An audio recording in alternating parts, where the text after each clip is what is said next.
Ministère de l'Éducation nationale, Centre international d'études pédagogiques. DELF niveau B2 du cadre européen commun de référence pour les langues, épreuve orale collective. Vous allez écouter plusieurs documents. Avant chaque écoute, vous entendez le son suivant. Pour répondre aux questions, cochez la bonne réponse. Exercice 1. Vous allez écouter 2 fois un document. Vous écoutez une émission à la radio. Lisez les questions.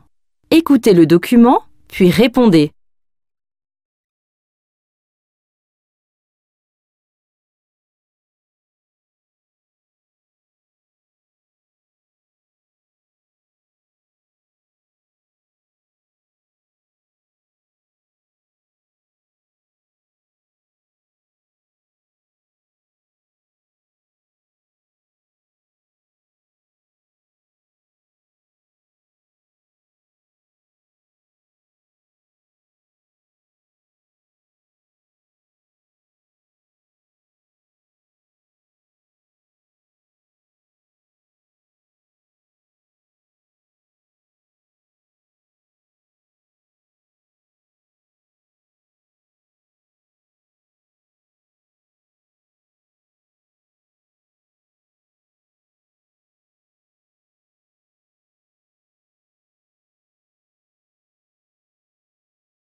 Se lever tôt le matin pour aller courir ou faire de la gymnastique est devenu un véritable phénomène de mode.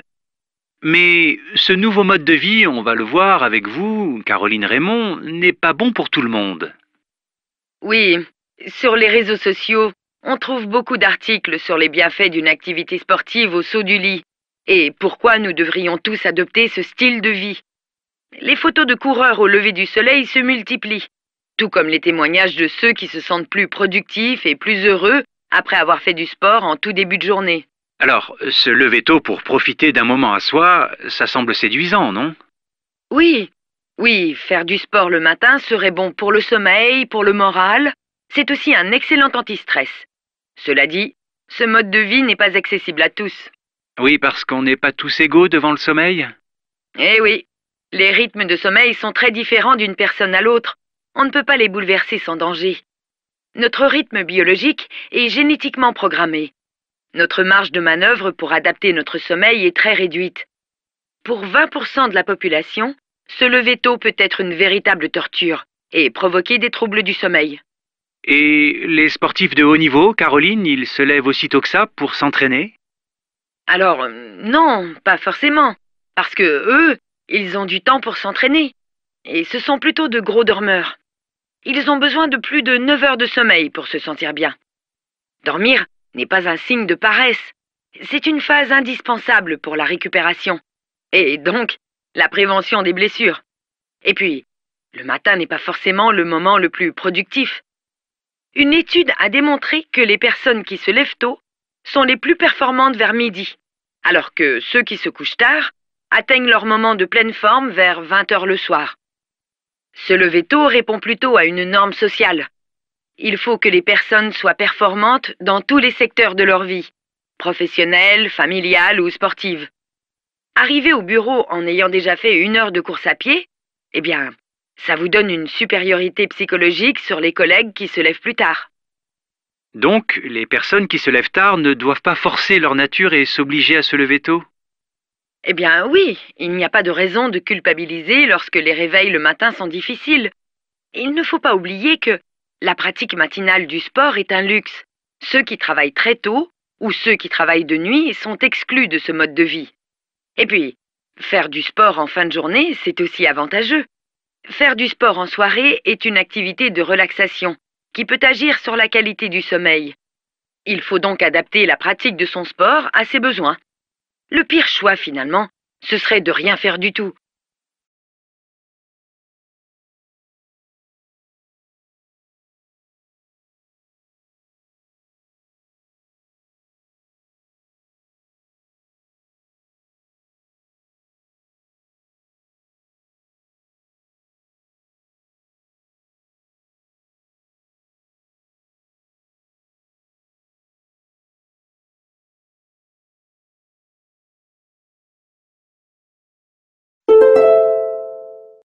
Se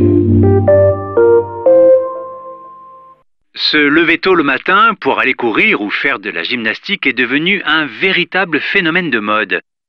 Mais ce nouveau mode de vie, on va le voir avec vous, Caroline Raymond, n'est pas bon pour tout le monde. Oui, sur les réseaux sociaux, on trouve beaucoup d'articles sur les bienfaits d'une activité sportive au saut du lit et pourquoi nous devrions tous adopter ce style de vie. Les photos de coureurs au lever du soleil se multiplient, tout comme les témoignages de ceux qui se sentent plus productifs et plus heureux après avoir fait du sport en tout début de journée. Alors, se lever tôt pour profiter d'un moment à soi, ça semble séduisant, non? Oui, oui, faire du sport le matin serait bon pour le sommeil, pour le moral. C'est aussi un excellent anti-stress. Cela dit, ce mode de vie n'est pas accessible à tous. Oui, parce qu'on n'est pas tous égaux devant le sommeil. Eh oui, les rythmes de sommeil sont très différents d'une personne à l'autre. On ne peut pas les bouleverser sans danger. Notre rythme biologique est génétiquement programmé. Notre marge de manœuvre pour adapter notre sommeil est très réduite. Pour 20% de la population, se lever tôt peut être une véritable torture et provoquer des troubles du sommeil. Et les sportifs de haut niveau, Caroline, ils se lèvent aussitôt que ça pour s'entraîner? Alors, non, pas forcément, parce que eux, ils ont du temps pour s'entraîner. Et ce sont plutôt de gros dormeurs. Ils ont besoin de plus de 9 heures de sommeil pour se sentir bien. Dormir n'est pas un signe de paresse. C'est une phase indispensable pour la récupération. Et donc, la prévention des blessures. Et puis, le matin n'est pas forcément le moment le plus productif. Une étude a démontré que les personnes qui se lèvent tôt sont les plus performantes vers midi, alors que ceux qui se couchent tard atteignent leur moment de pleine forme vers 20 heures le soir. Se lever tôt répond plutôt à une norme sociale. Il faut que les personnes soient performantes dans tous les secteurs de leur vie, professionnelle, familiale ou sportive. Arriver au bureau en ayant déjà fait 1 heure de course à pied, eh bien, ça vous donne une supériorité psychologique sur les collègues qui se lèvent plus tard. Donc, les personnes qui se lèvent tard ne doivent pas forcer leur nature et s'obliger à se lever tôt? Eh bien oui, il n'y a pas de raison de culpabiliser lorsque les réveils le matin sont difficiles. Il ne faut pas oublier que la pratique matinale du sport est un luxe. Ceux qui travaillent très tôt ou ceux qui travaillent de nuit sont exclus de ce mode de vie. Et puis, faire du sport en fin de journée, c'est aussi avantageux. Faire du sport en soirée est une activité de relaxation qui peut agir sur la qualité du sommeil. Il faut donc adapter la pratique de son sport à ses besoins. Le pire choix finalement, ce serait de rien faire du tout.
Exercice 2.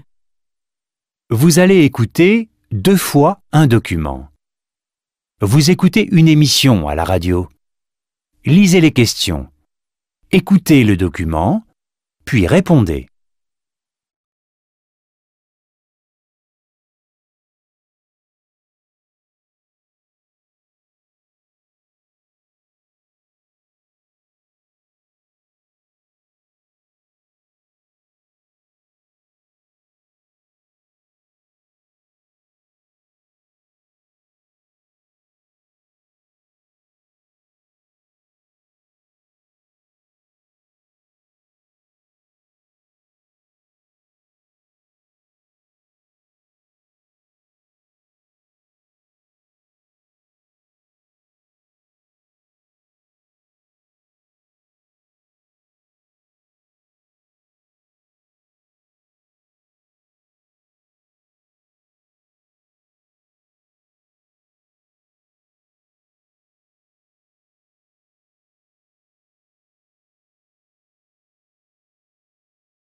Bonjour Laetitia Saavedra.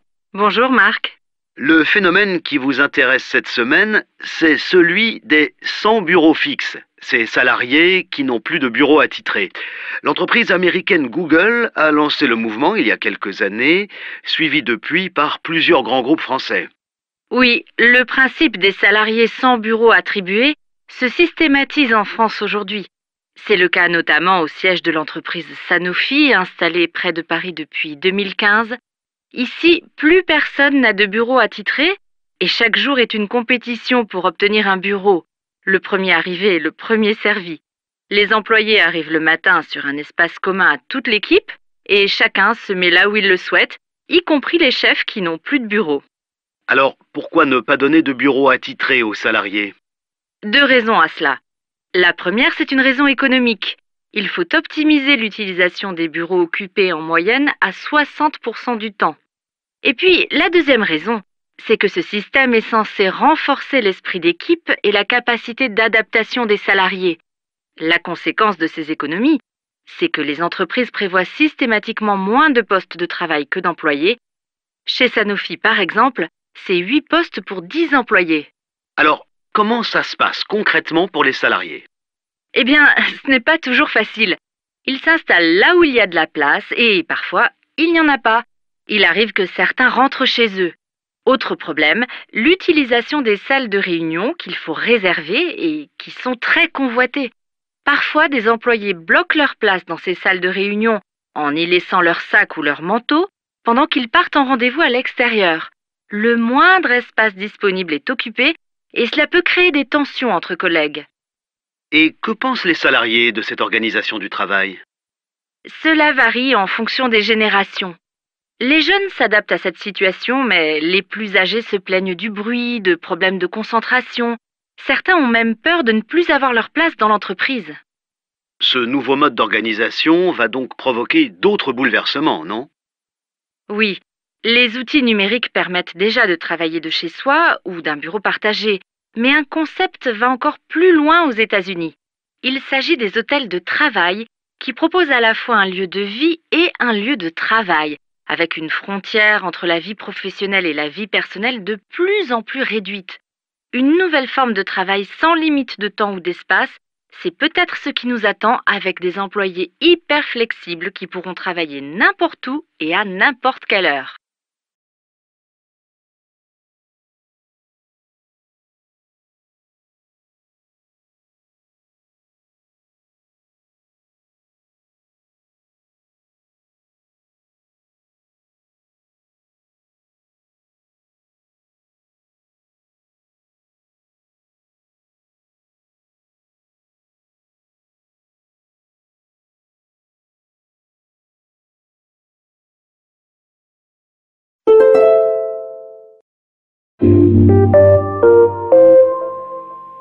Bonjour Laetitia Saavedra. Bonjour Marc. Le phénomène qui vous intéresse cette semaine, c'est celui des sans bureaux fixes, ces salariés qui n'ont plus de bureau attitré. L'entreprise américaine Google a lancé le mouvement il y a quelques années, suivi depuis par plusieurs grands groupes français. Oui, le principe des salariés sans bureau attribué se systématise en France aujourd'hui. C'est le cas notamment au siège de l'entreprise Sanofi, installée près de Paris depuis 2015. Ici, plus personne n'a de bureau attitré et chaque jour est une compétition pour obtenir un bureau. Le premier arrivé est le premier servi. Les employés arrivent le matin sur un espace commun à toute l'équipe et chacun se met là où il le souhaite, y compris les chefs qui n'ont plus de bureau. Alors, pourquoi ne pas donner de bureau attitré aux salariés? 2 raisons à cela. La première, c'est une raison économique. Il faut optimiser l'utilisation des bureaux occupés en moyenne à 60% du temps. Et puis, la deuxième raison, c'est que ce système est censé renforcer l'esprit d'équipe et la capacité d'adaptation des salariés. La conséquence de ces économies, c'est que les entreprises prévoient systématiquement moins de postes de travail que d'employés. Chez Sanofi, par exemple, c'est 8 postes pour 10 employés. Alors, comment ça se passe concrètement pour les salariés? Eh bien, ce n'est pas toujours facile. Ils s'installent là où il y a de la place et parfois, il n'y en a pas. Il arrive que certains rentrent chez eux. Autre problème, l'utilisation des salles de réunion qu'il faut réserver et qui sont très convoitées. Parfois, des employés bloquent leur place dans ces salles de réunion en y laissant leur sac ou leur manteau pendant qu'ils partent en rendez-vous à l'extérieur. Le moindre espace disponible est occupé et cela peut créer des tensions entre collègues. Et que pensent les salariés de cette organisation du travail? Cela varie en fonction des générations. Les jeunes s'adaptent à cette situation, mais les plus âgés se plaignent du bruit, de problèmes de concentration. Certains ont même peur de ne plus avoir leur place dans l'entreprise. Ce nouveau mode d'organisation va donc provoquer d'autres bouleversements, non? Oui, les outils numériques permettent déjà de travailler de chez soi ou d'un bureau partagé, mais un concept va encore plus loin aux États-Unis.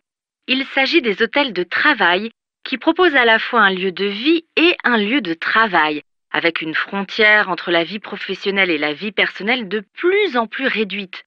Une nouvelle forme de travail sans limite de temps ou d'espace, c'est peut-être ce qui nous attend avec des employés hyper flexibles qui pourront travailler n'importe où et à n'importe quelle heure.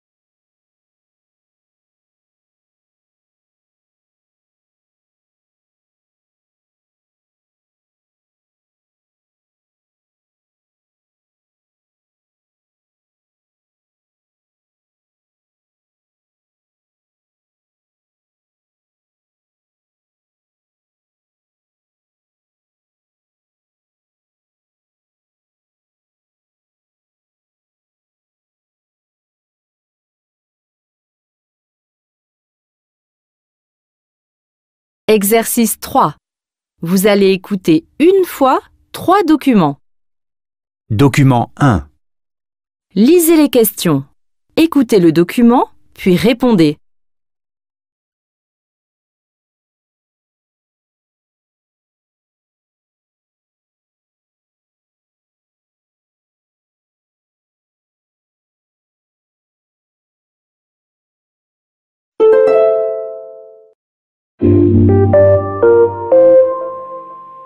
Mercredi prochain s'ouvre à Montreuil le Salon du livre et de la presse jeunesse. C'est donc l'occasion pour nous de vous faire découvrir un projet destiné aux jeunes. Écoutons Elsa Maudet. Elle est journaliste à Libération où elle a cofondé il y a 2 ans Le Petit Libé, une version hebdomadaire du quotidien consacrée aux 7-12 ans. J'ai l'impression que la presse jeunesse est en plein développement, car jusqu'à maintenant, on n'avait que les magazines de divertissement habituels, qui sont là depuis 20 ans et qui font très bien leur travail, mais qui étaient un peu tout seuls, on va dire. Mais maintenant, on en trouve de nouveaux, plus centrés sur l'actualité et qui plaisent tout autant aux enfants. D'un côté, on s'est rendu compte qu'il y avait une vraie attente de leur part concernant l'information, et d'un autre côté, avec le journal que nous proposons aux enfants, on a voulu montrer que c'est un milieu où on peut aussi s'amuser et faire des choses sympas.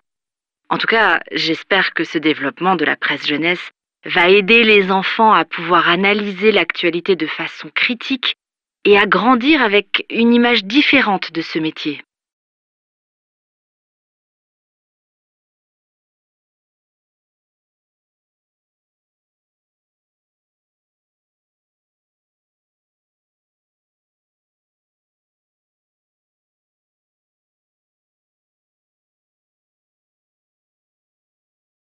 Document 2.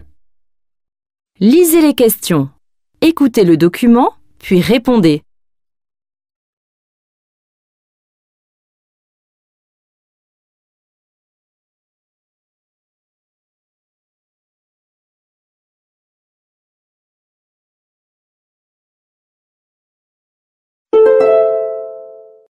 Malgré le succès grandissant des jeux vidéo, près de 20 millions de jeux de société sont vendus chaque année en France. Ce phénomène est dû au fait que les sociétés modernes ont rendu les individus libres et autonomes, mais elles les ont beaucoup isolés aussi. Les jeux représentent donc un magnifique outil de convivialité et de rencontre. En plus, Ils sont aussi un excellent moyen de changer des sorties plus classiques au cinéma ou des soirées passées à regarder la télévision, par exemple. On va davantage vers les autres. Il y a même des jeux où vous serez amené à jouer le rôle de quelqu'un d'autre. Cela permet de découvrir d'autres aspects de votre caractère. D'autre part, je suis absolument convaincu que le jeu a des effets bénéfiques considérables. En plus du plaisir qu'on prend à jouer sur le moment, il fait travailler la mémoire et montre que même quand on est en difficulté, on peut gagner. Enfin, j'encourage les adultes à offrir des jeux de société aux enfants. De nos jours, il en existe pour tous les âges et pour tous les goûts. Cette activité les aide à développer leur logique, notamment avec les jeux de stratégie, et grâce à cela, ils apprennent à réfléchir différemment.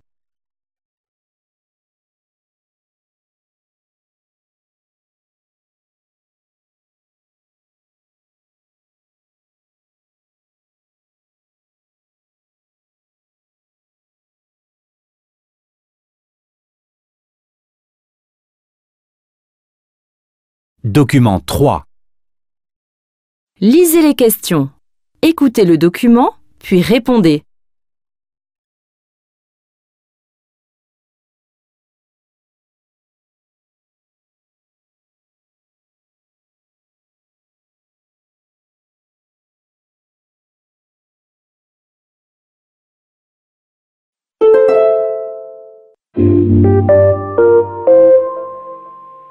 Offrir un robot de compagnie à votre enfant pour qu'il joue.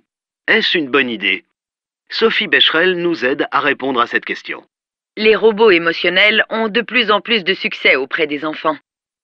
Ayant une personnalité très humaine, ils sont destinés à créer des émotions. Et ça marche très bien. Dans notre société, parler aux objets est devenu quelque chose de très naturel, comme on le fait avec son téléphone par exemple. Néanmoins, en tant qu'adultes, nous savons que nous sommes face à une machine, ce qui n'est pas forcément le cas pour les enfants. Alors, afin de ne pas créer de confusion chez ces derniers, il faut que les créateurs conçoivent les robots de manière à ce que leur nature de machine apparaisse clairement aux yeux des enfants. En effet, bien que ces robots soient de plus en plus autonomes et qu'ils puissent dire « je t'aime », ils ne sont pas capables de ressentir, car ils ne sont que des objets programmés par des informaticiens.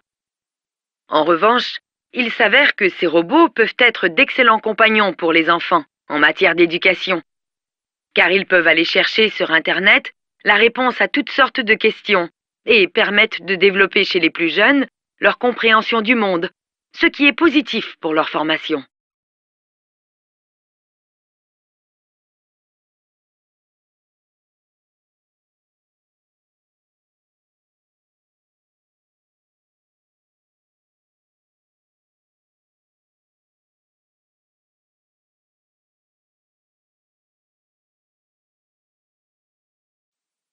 L'épreuve de compréhension de l'oral est terminée. Passez maintenant à l'épreuve de compréhension des écrits.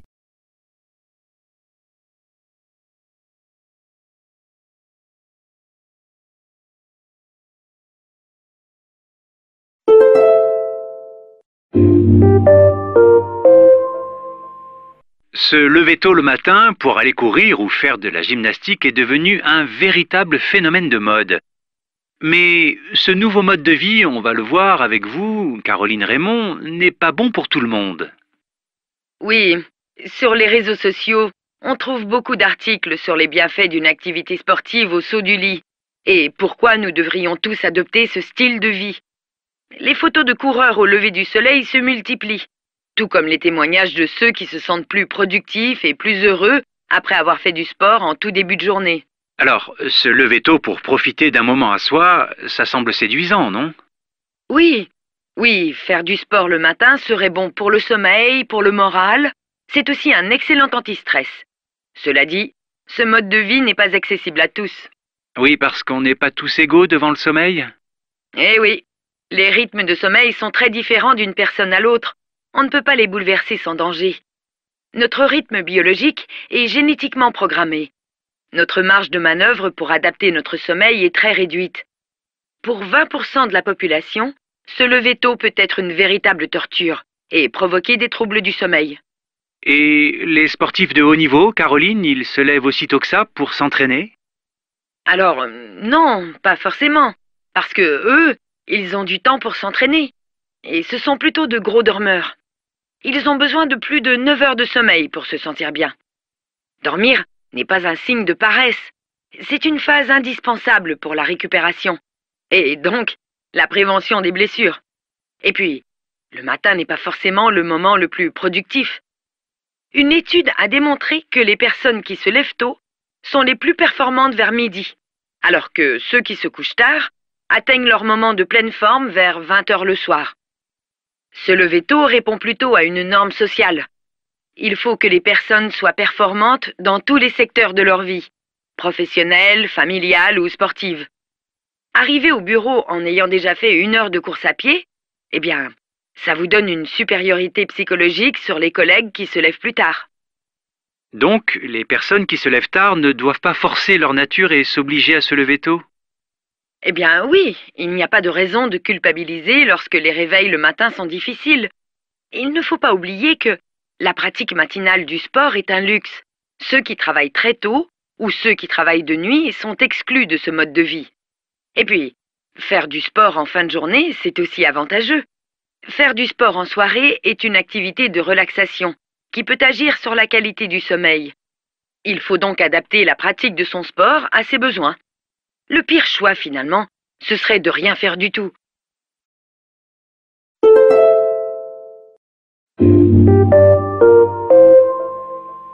Bonjour Laetitia Saavedra. Bonjour Marc. Le phénomène qui vous intéresse cette semaine, c'est celui des sans bureaux fixes, ces salariés qui n'ont plus de bureau attitré. L'entreprise américaine Google a lancé le mouvement il y a quelques années, suivi depuis par plusieurs grands groupes français.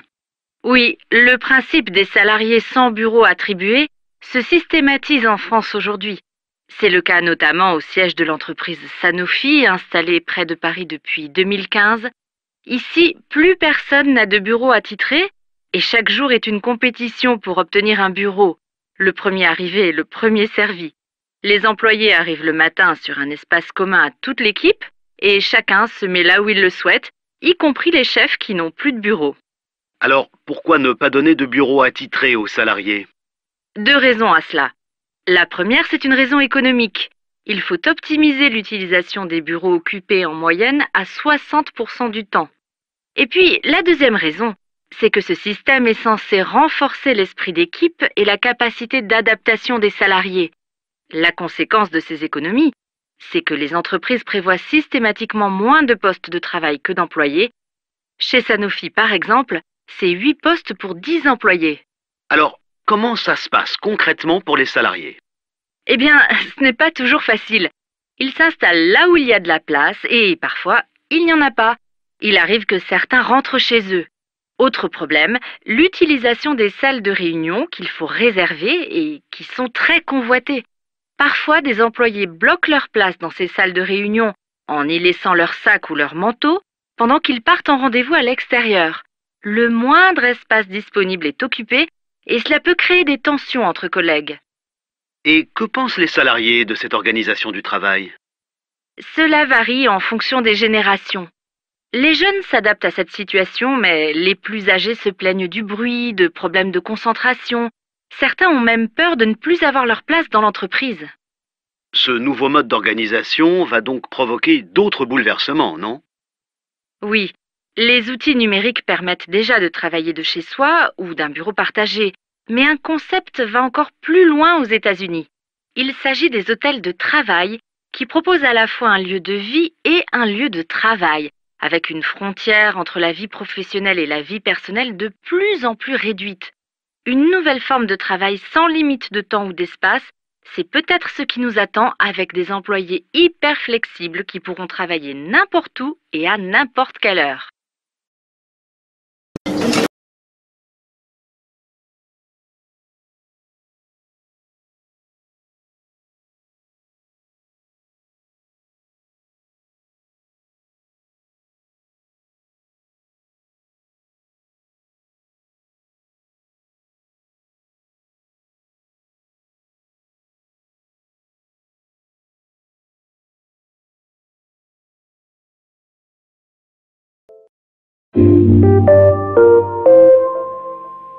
Mercredi prochain s'ouvre à Montreuil le Salon du livre et de la presse jeunesse. C'est donc l'occasion pour nous de vous faire découvrir un projet destiné aux jeunes. Écoutons Elsa Maudet. Elle est journaliste à Libération, où elle a cofondé il y a 2 ans Le Petit Libé, une version hebdomadaire du quotidien consacrée aux 7-12 ans. J'ai l'impression que la presse jeunesse est en plein développement, car jusqu'à maintenant, on n'avait que les magazines de divertissement habituels, qui sont là depuis 20 ans et qui font très bien leur travail, mais qui étaient un peu tout seuls, on va dire. Mais maintenant, on en trouve de nouveaux, plus centrés sur l'actualité et qui plaisent tout autant aux enfants. D'un côté, on s'est rendu compte qu'il y avait une vraie attente de leur part concernant l'information, et d'un autre côté, avec le journal que nous proposons aux enfants, on a voulu montrer que c'est un milieu où on peut aussi s'amuser et faire des choses sympas. En tout cas, j'espère que ce développement de la presse jeunesse va aider les enfants à pouvoir analyser l'actualité de façon critique et à grandir avec une image différente de ce métier. Malgré le succès grandissant des jeux vidéo, près de 20 millions de jeux de société sont vendus chaque année en France. Ce phénomène est dû au fait que les sociétés modernes ont rendu les individus libres et autonomes, mais elles les ont beaucoup isolés aussi. Les jeux représentent donc un magnifique outil de convivialité et de rencontre. En plus, ils sont aussi un excellent moyen de changer des sorties plus classiques au cinéma ou des soirées passées à regarder la télévision, par exemple. On va davantage vers les autres. Il y a même des jeux où vous serez amené à jouer le rôle de quelqu'un d'autre. Cela permet de découvrir d'autres aspects de votre caractère. D'autre part, je suis absolument convaincu que le jeu a des effets bénéfiques considérables. En plus du plaisir qu'on prend à jouer sur le moment, il fait travailler la mémoire et montre que même quand on est en difficulté, on peut gagner. Enfin, j'encourage les adultes à offrir des jeux de société aux enfants. De nos jours, il en existe pour tous les âges et pour tous les goûts. Cette activité les aide à développer leur logique, notamment avec les jeux de stratégie, et grâce à cela, ils apprennent à réfléchir différemment.